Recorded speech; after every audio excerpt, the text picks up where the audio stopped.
പ്രധാനപ്പെട്ട ഒരു കാര്യം അങ്ങ് പറഞ്ഞിരിക്കുന്നത് രാഷ്ട്രീയ കൊലപാതകം കേരളത്തിന്റെ ഏറ്റവും വലിയ ശാപമായിരുന്നു ഒരു കാലത്ത്.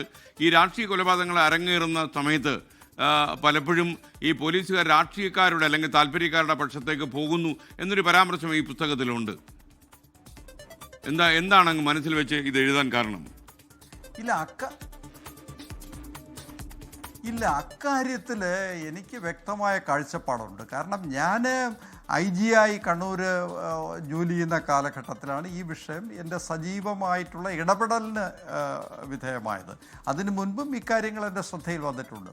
ഞാൻ ഓർക്കുന്നു, ചില ഉദ്യോഗസ്ഥർ എന്നോട് വന്ന് പറഞ്ഞിട്ടുണ്ട്, സാർ ഇന്ന സ്ഥലത്തൊരു രാഷ്ട്രീയ കൊലപാതകം ഉണ്ടായി, അപ്പോൾ അവർ പറഞ്ഞ ആളുകളെ പ്രതിയാക്കി കൊടുത്തു, അതുകൊണ്ട് പിന്നെ കൗണ്ടർ മർഡർ ഒന്നും അവിടെ ഉണ്ടായില്ല. ഞാൻ പറഞ്ഞ ഇത്തരത്തിൽ ഉള്ള ഒരു സമീപനമാണ്. ആ കേസുണ്ടായി, നമ്മൾ യഥാർത്ഥ പ്രതികളെ ശരിയാവേണ്ട അന്വേഷണം നടത്തി പിടിച്ചു എന്നല്ല, അവർ പറയുന്ന ആളുകളെ പ്രതിയാക്കി കൊടുത്തതുകൊണ്ട് കൊലപാതകങ്ങൾ അവിടെ നിന്നു എന്നുള്ളതാണ്.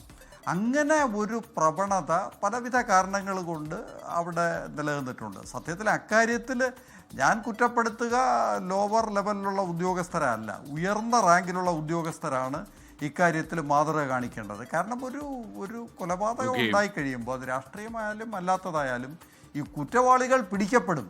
ഇപ്പോൾ അവരെ അഥവാ ഇന്ന് പിടിക്കാൻ കഴിഞ്ഞില്ലെങ്കിൽ അവരുടെ പിറകെ പോലീസുണ്ട് എന്ന് വന്നാൽ അതിന് കുറ്റകൃത്യങ്ങൾ തടയുന്നതിനൊരു ഇഫക്റ്റ് ഉണ്ടാവും. അതിന് പകരം ഏതെങ്കിലും ഇപ്പോൾ തൽക്കാലം പത്രത്തിൽ ഇത്ര പ്രതികളെ പിടിച്ചു, 24 മണിക്കൂറിനകം പിടിച്ചു, 48 മണിക്കൂറിനകം പിടിച്ചു എന്ന് വാർത്ത സൃഷ്ടിക്കാൻ വേണ്ടി ഇവരുമായി ചേർന്ന്, ഇല്ലെങ്കിൽ അവർ ഒരു കോംപ്രമൈസ്, ഇനി ഇന്നാരെല്ലാം അറസ്റ്റ് ചെയ്ത് കഴിഞ്ഞാൽ പിന്നീട് മർഡർ ഉണ്ടാകില്ല എന്ന നിലയിൽ പോകുന്നത് കൂടുതൽ പ്രശ്നങ്ങളെ ക്ഷണിച്ചു വരുത്തലാണ്. ഓക്കെ, എന്തായാലും വളരെ സന്തോഷിച്ചത്. അങ്ങയുടെ പുസ്തകം കൂടുതൽ വായിക്കപ്പെടട്ടെ. മാത്രമല്ല ആ പുസ്തകത്തിലെ പരാമർശങ്ങളൊക്കെ തന്നെ നമ്മുടെ പൊതുജനങ്ങൾക്കും വഴികാട്ടിയാകട്ടെ എന്നാണ് ഞാൻ ആഗ്രഹിക്കുന്നത്. DC ബുക്സ് പുറത്തുവിടുന്ന ഈ പുസ്തകം ഇപ്പോൾ മാർക്കറ്റിൽ ലഭ്യമാണെന്ന്. Thank you Shri A. Hemachandran.